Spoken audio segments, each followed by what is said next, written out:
Olá, sejam muito bem-vindos ao novo Ensino Médio de São Paulo, aqui no CMSP. Eu sou o Tony, o seu professor de Conexão Empreendedora. Dá uma olhadinha na tela aí, olha. Nosso componente curricular se chama Conexão Empreendedora. Componente esse que faz parte da primeira unidade curricular deste aprofundamento, que se chama Educação Financeira Sustentável.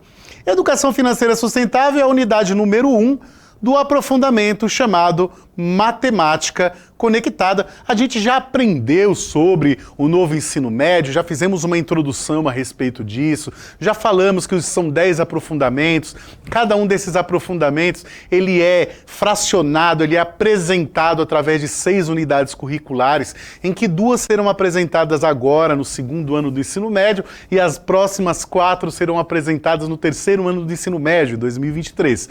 E cada uma dessas unidades curriculares, pelo menos nessa, nós temos aí 4 componentes e nós estamos trabalhando aí o terceiro deles, que é a conexão empreendedora. E a gente já falou bastante coisa a respeito, né, de empreendedorismo, já vimos muitos vídeos, já vimos muitos exemplos e agora nós estamos trabalhando aí a ideia de um estudo de caso. Você lembra do nosso estudo de caso, do que se trata?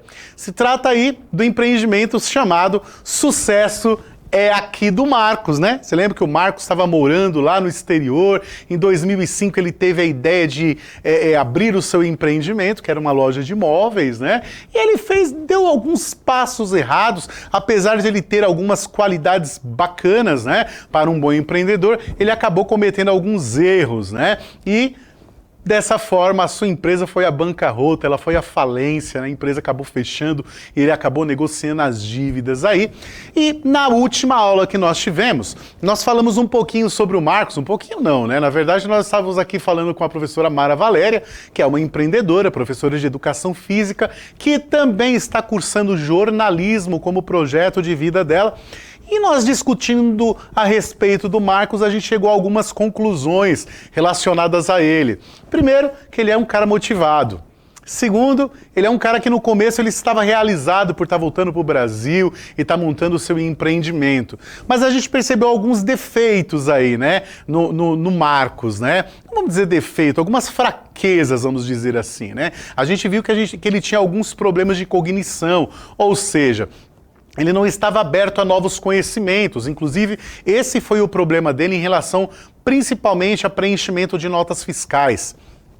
A gente vai avaliar também hoje o empreendimento mesmo, não o Marcos, mas o empreendimento, apesar de que o empreendimento ele vai parecer sempre com o empreendedor. Né? Minha mãe sempre dizia que tranqueira que não parece com dono é achado, é roubada.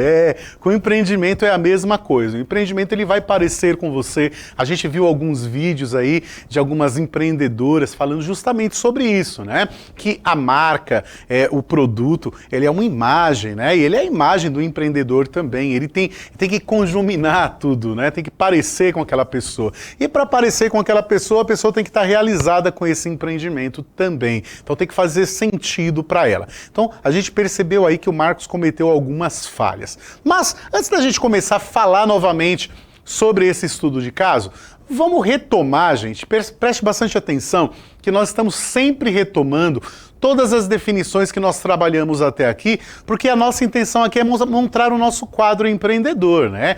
Aqui, como nós estamos dando uma aula na televisão, nós não temos muitos alunos aqui participando e discutindo, eu costumo chamar convidados, e com esses convidados eu troco ideias, faço lá a roda de conversa para montar definições, chegar a alguns pontos de vistas aí que são interessantes. Eu tenho certeza que vocês aí na sala de aula têm muito mais facilidade de trabalhar isso por ter bastante gente para trocar ideias aí.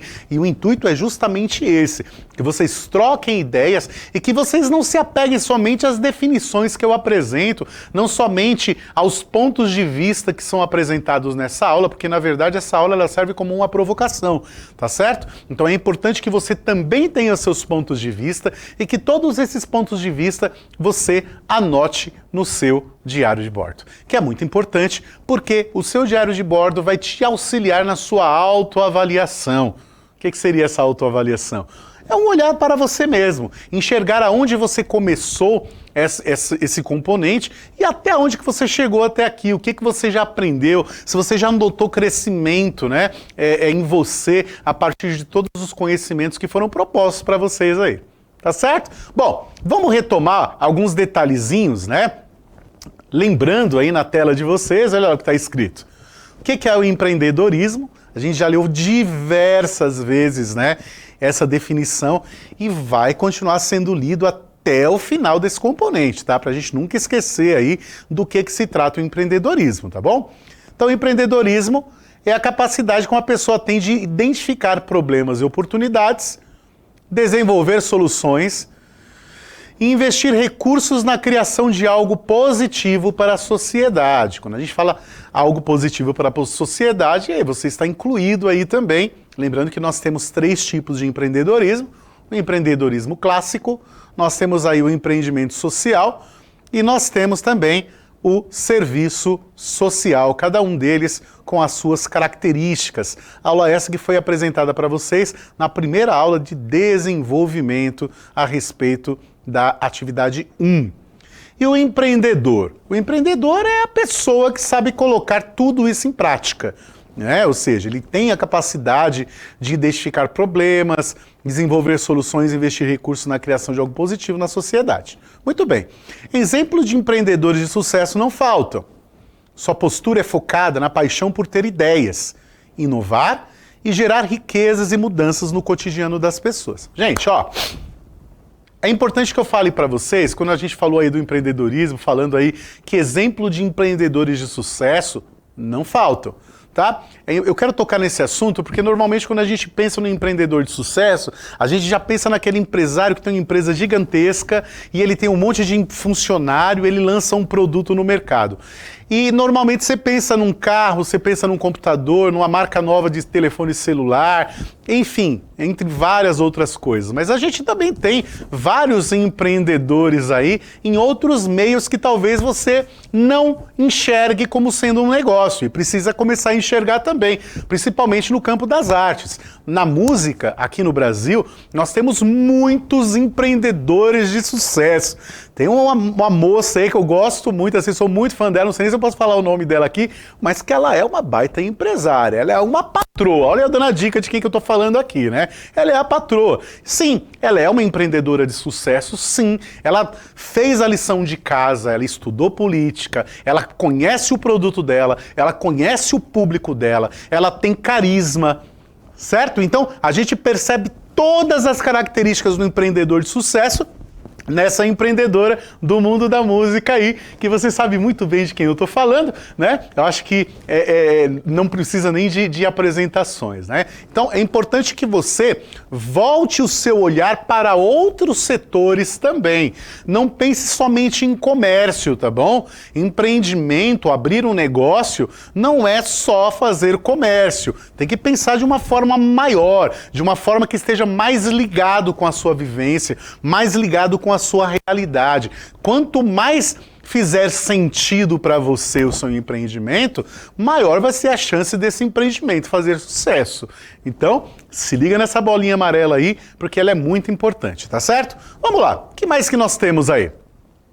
Características de um empreendedor. Então, a primeira característica que apareceu aí foi o carisma, né? É aquela pessoa que atrai as outras, né? As pessoas querem estar próximas dela, querem ouvir o que ela tem para falar, o que ela tem para oferecer, qual é o empreendimento dela. É aquela pessoa que tem açúcar, né? As pessoas chegam perto dela e elas já querem ficar perto e saber o que ela tem para vender, o que ela tem para oferecer. Tem que ter esse carisma, né? O que é ir muito além da simpatia, tá certo? Normalmente uma pessoa que tem carisma, ela acredita naquilo que ela está falando, tá? Não é só uma questão de politicagem, não é só uma questão de vender aí o peixe, mas também acreditar naquilo que você está oferecendo. Vamos lá. motivação. Eles têm que estar motivados para aquilo. Você não pode começar o seu empreendimento aí já esmurecido, já pensando assim, será que vai dar certo?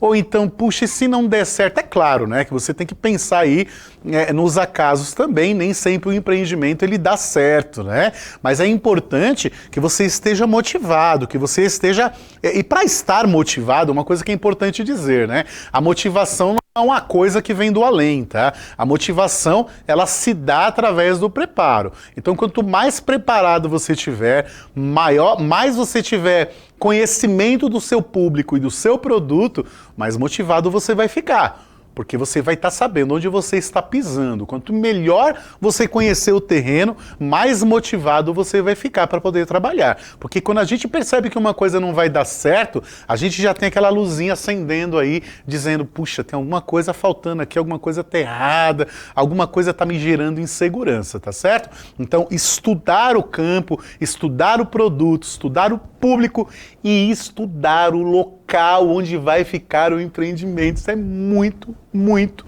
muito importante, tá certo? E saber também que para estar motivado, você tem que também criar algo que eu chamo de networking, que a gente vai ter aí na nossa próxima aula, falando um pouquinho sobre isso, né?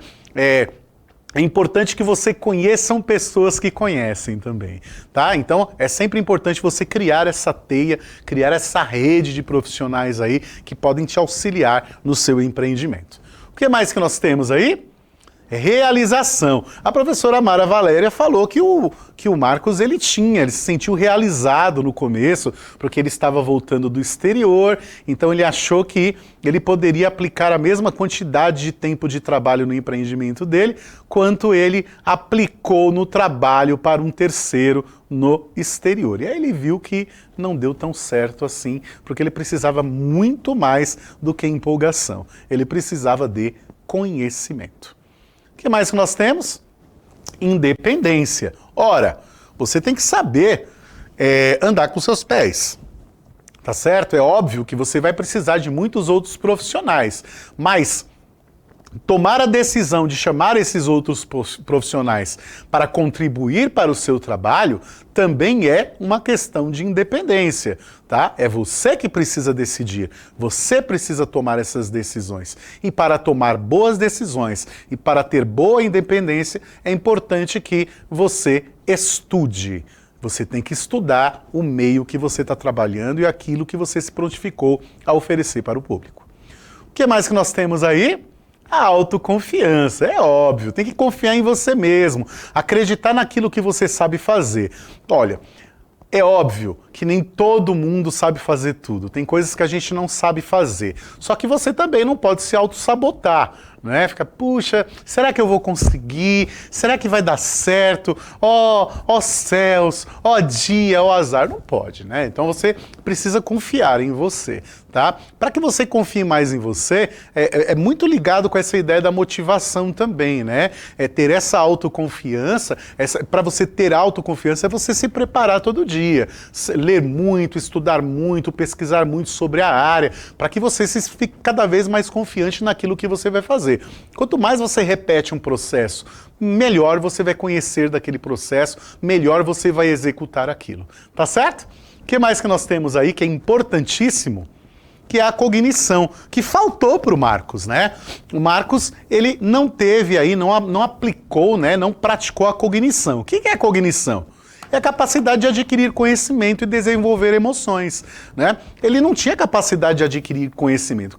Eu até acredito que ele tinha capacidade de adquirir conhecimento, mas ele não pôs isso em prática, né? Então, ele teve aí um problema com emissão de notas fiscais, ele não sabia emitir notas fiscais, ele não conhecia os softwares que preenchia as notas fiscais e ele acabou tendo muitos problemas aí relacionados a essa documentação, certo? O que também pode gerar multas para a empresa e gerando multas para a empresa é um gasto a mais que vai acabar atrapalhando nas despesas, certo? Muito bem. Por último, nós temos aí a capacidade de gerar soluções e desenvolvimento a partir de decisões internas ou reforços externos, que é o locus de controle, né? Então vamos lá.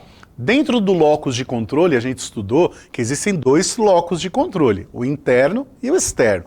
O interno diz respeito à sua capacidade e os seus conhecimentos, tá? É você trabalhar aquilo que você sabe, trabalhar aquilo que você conhece para desenvolver soluções, para desenvolver decisões, né? A partir do que você conhece. Outra coisa são os reforços externos, é o locus externo, né? O que seria esse locus externo? Seria a intervenção de outras pessoas no trabalho, porque você precisa aprender a controlar esse tipo de coisa também. É um funcionário que você precisa contratar, ou um funcionário que ficou doente, ou um funcionário que acabou tendo problemas de relacionamento com os outros funcionários dentro da empresa. Tudo isso você precisa aprender a trabalhar e a administrar também. Lembrando, né, que o bom empreendedor é aquele cara que sabe administrar também os talentos dentro da sua empresa, tá? Então essa ideia do terceiro trabalhando para você é um tipo de locus de controle, que é, no caso aí, um reforço externo. Temos também aí como reforço externo o que você acredita, a sua fé, a sorte também. Não adianta só ter sorte, você precisa saber o que você vai fazer com aquilo que você ganhou com essa sorte. Então é importante que você comece a aprender a desenvolver soluções a partir do acaso também, porque nem tudo vai acontecer da forma que você planejou. Tá certo? Bom, aqui nós falamos sobre o empreendedor, tá? Vamos dar uma olhadinha agora e vamos falar sobre o empreendimento. Então, ó, na tela. Para não fracassar, né? Para o seu empreendimento não fracassar, o que é que você precisa? Né? Precisa enxergar o longo prazo. Para administrar com competência é necessário ter uma visão ampla e estratégica da empresa e do mercado.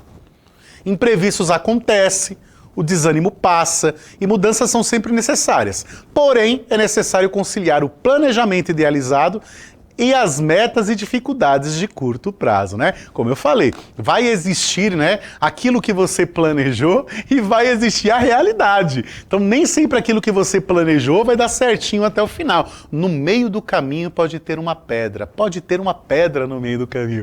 E você tem que aprender a cruzar essa pedra ou pular por cima dela. Aí você precisa entender como é que você vai resolver esses problemas. Então, é preciso administrar, ó, na telinha, ó, administrar com competência, né?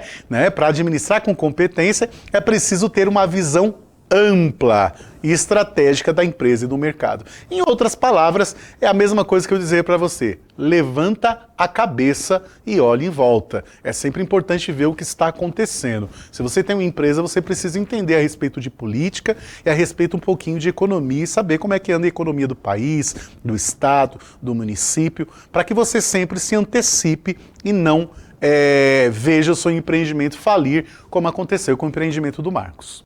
Continuando, vamos lá. Segundo, ter controle financeiro. Obtenha mais conhecimento sobre finanças para empresas. As planilhas de contas a pagar e receber e o fluxo de caixa são indispensáveis, mas precisam de análise. O controle financeiro deve incluir estudos do passado da empresa, com resultados já obtidos para elaborar planejamentos do futuro, como, por exemplo, o orçamento empresarial do ano. É óbvio que quando você começa uma empresa, você não tem tanto recurso assim, né? Então, você fazer uma previsão para o ano seguinte talvez não seja assim tão apropriado para quem está começando. Mas digamos que você já tenha 1, 2, 3 anos de empresa. É importante que, a partir de conhecimentos do passado, você consiga fazer uma previsão para o ano seguinte, tá? Então, isso também é muito importante. Outra coisa que é importante é que você controle todo o dinheiro que está saindo e todo o dinheiro que está entrando dentro da sua empresa. É importante que você faça um cálculo também de quanto é que você precisa para começar uma empresa. Estou tocando nesse assunto porque ele é importantíssimo. Normalmente as pessoas começam uma empresa achando que essa empresa vai começar a dar lucro já no mês seguinte. Tem empresas que levam alguns anos para dar lucro e pagar as próprias contas. Então, normalmente abrir uma empresa, fazer um empreendimento é um investimento que nem sempre é a curto prazo, tá? Vocês viram alguns vídeos aí, né? Por exemplo, lá quando falou da plataforma Ubuntu, ela falou que depois de 4 anos ela começou a pagar as contas dela. Então, abrir uma empresa é necessário que você tenha o que nós chamamos de capital de giro, né? Aquele capital social da empresa, que é aquele dinheiro que vai pagar as contas da empresa até ela se tornar sustentável, tá? As empresas elas já não começam sustentáveis, não é qualquer empreendimento que você vai abrir e já vai começar a ganhar dinheiro em seguida. Não é assim que funciona. Você vai ter que investir um dinheiro, você vai ter que investir um tempo e depois desse tempo é que você vai começar a ter retorno desse tempo e desse dinheiro que você investiu, tá certo? Continuando, ser realista, olha lá. Acreditar que a ideia vai dar certo é essencial. Entretanto, o problema é quando o otimismo extrapola o senso de realidade. Muitas empresas perdem credibilidade com promessas inatingíveis. Por isso, conhecer bem o negócio é fundamental para determinar estágios de evolução da empresa. Então a gente viu no caso aí do Marcos, né, que ele começou a ter muito prejuízo na empresa dele, e aí ele inventou de comprar alguns móveis aí, vendendo por um preço aí um pouco mais alto, e ele acabou não dando certo, porque ele não conhecia o público, né? Então ele meio que, vamos dizer, viajou na maionese aí, né? Ele fez um sonho aí muito alto, voou alto demais com os sonhos dele, e percebeu que aquele produto que ele comprou para tentar reerguer a empresa dele não era o produto ideal para o público e o local onde ele estava instalado, né? Vamos lá, o que mais nós temos aí? Separar a vida pessoal da empresa. O motivo mais clássico para o fracasso da empresa é quando o empresário mistura as contas da empresa com as despesas pessoais. Fazer esse tipo de confusão pode trazer gastos maiores e imprevistos como impostos corriqueiros, né? Verdade, isso é muito real mesmo. Isso acontece principalmente com pequenos empresários, né? O cara abriu lá uma lojinha de acessórios de celular. E aí o dinheiro vai entrando e ele não pensa que o dinheiro que está entrando tem que voltar para a empresa, tem que ser reinvestido. E ele já vai pegando aquele dinheiro para ele, já vai gastando, já vai comprando roupas novas, já vai viajar. E esquece, é um empreendimento, não se mistura dinheiro de empresa com dinheiro pessoal, tá? É bom que quando você monte o seu empreendimento, nas despesas da empresa, você já separe o que nós chamamos de prolabore, que é o pagamento do dono, do empresário, né? Então você precisa separar o seu salário dali, tá? Toma cuidado, você é o dono da empresa, mas você não pode pegar todo o dinheiro da empresa para você e gastar a revelia aí sem responsabilidade. É importante que você calcule aí um salário para você receber dentro desse empreendimento, para que você não mexa com o dinheiro da empresa, tá certo? Vamos lá, continuando. Aceitar imperfeições. Existem empreendedores que passam muito tempo no planejamento antes de lançar a empresa. Apesar de ser um período crucial, é preciso ter o timing certo, mesmo que a empresa não esteja perfeita. Após o lançamento, teste, refaça, teste de novo e adapte.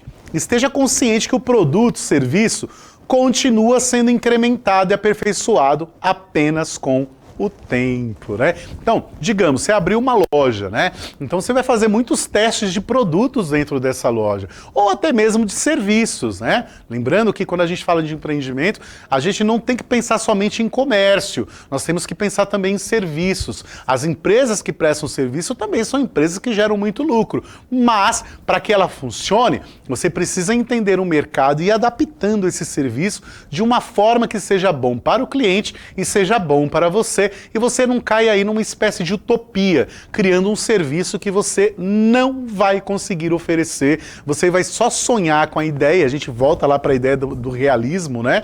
E você não acabar oferecendo uma coisa que você não sabe. Lembrando, você é imperfeito ainda porque você começou agora, você está aprendendo e você precisa reconhecer essas fraquezas que você tem como empreendedor para que você consiga, né, retransformar, né, essas suas fraquezas em algo que seja forte para você. Você consiga conquistar uma fortaleza naquilo em que você é fraco, tá certo? Por exemplo, eu não tenho carisma, né? Então como é que eu vou fazer para ter carisma? praticando, conversando com as pessoas, fazendo curso de oratória, enfim, vai fazer um curso de teatro se você vai pensar em vender. São só opções, tá? Não estou falando que tem que fazer curso de teatro, não é isso. Eu estou apontando para você que existem formas de você corrigir fraquezas, imperfeições que você tenha como empreendedor e que o seu empreendimento tenha dentro do nicho que você escolheu, tá certo? Muito bem, o que mais que nós temos aí? Focar no público-alvo. É necessário focar no público-alvo antes, durante e depois do lançamento de uma empresa. Faça adaptações sempre com o usuário final como foco e teste diversos públicos, que foi o que aconteceu com o Marcos, né? O Marcos, ele abriu a loja de móveis dele, só que ele não abriu a loja de móveis dele no centro. Ele acabou montando lá na periferia, onde tinha pouca circulação de pessoas, e aí a loja não era vista, quem não é visto não é lembrado, e ele acabou indo à falência porque as pessoas preferiam comprar no centro do que comprar na loja dele. Isso daí é importante, tem que ser levado em consideração. Bom, no estudo de caso, gente, que a gente fez, ó, vamos apontar características que o empreendimento sucesso aqui do Marcos possui ou não possui, tá certo? Então, ó, começa assim, ó. A empresa Sucesso aqui foi um sonho idealizado por Marcos, residente em outro país, com a pretensão de voltar ao Brasil e administrar seu próprio negócio, né? Posso dizer que ele não foi tão realista aí, né? Talvez ele não conhecia tão bem o mercado brasileiro aí e voltou aí para o Brasil para abrir uma empresa e acabou tendo um choque de realidade quando chegou aqui. Marcos, no auge dos seus 34 anos, decidiu seu retorno no final de 2005, com a abertura do empreendimento no ano seguinte. O ramo de atividade escolhido foi o comércio de imóveis. Será que ele conhecia esse produto? Será que ele conhecia esse nicho do mercado? Vamos lá. Por ser de família tradicional e focada no trabalho, o baixo nível de escolaridade dificultou o processo de gestão dessa nova empresa. Essa dificuldade ficou evidente ao lidar com a parte burocrática do empreendimento, como, por exemplo, no preenchimento das notas fiscais ou no conhecimento com tecnologia para a automatização desse processo. Apesar de seu baixo nível de escolaridade, Marcos acreditava que sua intuição e a dedicação integral eram o caminho para a obtenção do sucesso. Faltou mesmo realismo aí, né? Realidade, né? Ele fugiu da realidade. Ele trabalhava mais horas na sua empresa em comparação às atividades realizadas nos trabalhos fora do Brasil. Com isso, não se preocupou em avaliar os riscos do ramo escolhido como um todo. Sem avaliação dos riscos, Marcos optou por deixar o valor de venda dos seus produtos muito próximo ao de outros concorrentes disponíveis na região. Não conheceu aí o público-alvo, nem o meio, o local, né? Não verificou o custo que tinha para manter a empresa, faltou gestão financeira aí, e que o local escolhido estava fora do grande centro. Puxa vida, Marcos! Além dos riscos anteriores, ele optou por uma política de crédito aos clientes como um diferencial para o sucesso. Infelizmente, a empresa de Marcos chegou a um alto índice de inadimplência com seus fornecedores, o que resultou em dificuldade de caixa e, consequentemente, em descapitalização da empresa para a compra de novas mercadorias. Como consequência dos riscos, veio o aumento das despesas, sem ter conhecimento adequado sobre projeção de vendas e análise financeira. Essa parte deixa muito claro, né, um dos defeitos aí do empreendimento, né? Marcos utilizou sua reserva ao longo dos meses e não obteve retorno satisfatório. Mesmo com todas as dificuldades apresentadas, em mais uma tentativa de prosperar o negócio para atingir o sucesso, ele ainda realizou um investimento em produtos com perspectiva de venda imediata com alto valor, o que não aconteceu, deixando assim a empresa em uma situação difícil. Para não ficar com dívidas, Marcos optou por fechar o negócio depois de 11 meses de atividade, renegociou as dívidas com seus fornecedores e optou por comunicar todos os clientes dessa decisão. Bom, vamos lá, gente. Olhando para mim aqui, ó, vou voltar rapidamente aqui lá para o eu não fracassar. Olha só. Vou apontar alguns erros aqui para a gente já vir terminando, e aí você pode, durante essa semana, estudar a respeito do que eu estou apontando e apontar outros problemas em relação ao empreendimento, tá certo? Então, o primeiro deles, ó, é que ele não enxergou a longo prazo, né? Tá? Isso aqui é um caso aqui clássico, ele não enxergou a longo prazo, né? Tá certo? Ele acabou gastando todas as reservas e a empresa ainda não tinha deslanchado. Segundo, ele não teve controle financeiro, ele não manjava nada de administração financeira, né? E ele acabou se perdendo nas despesas também. Ele não foi realista, né? Principalmente quando ele comprou aquele produto mais caro, né? Ele acabou não sendo realista. O que mais? Separar a vida pessoal da empresa? Bom, não aparece nenhum caso aí no texto dizendo que ele não separava. Aceitar imperfeições? Eu acho que ele nem percebeu que ele tinha imperfeições. Quando ele foi notar, ele já tinha se perdido mesmo, né? E focar no público-alvo, ficou evidente que ele não focou no público-alvo também. Bom, pessoal, vocês podem voltar esse vídeo aí quantas vezes quiserem, inclusive para anotar no seu caderno aí, no seu diário de bordo, né? Tudo aquilo que foi comentado aqui a respeito, né? De pontos para não fracassar no empreendimento. Avalie a nossa aula, não esqueça de avaliar a aula, tá certo? Para que a gente possa melhorar cada vez mais aí para vocês. Um grande abraço a todos, um cheiro, até a próxima. Tchau, tchau.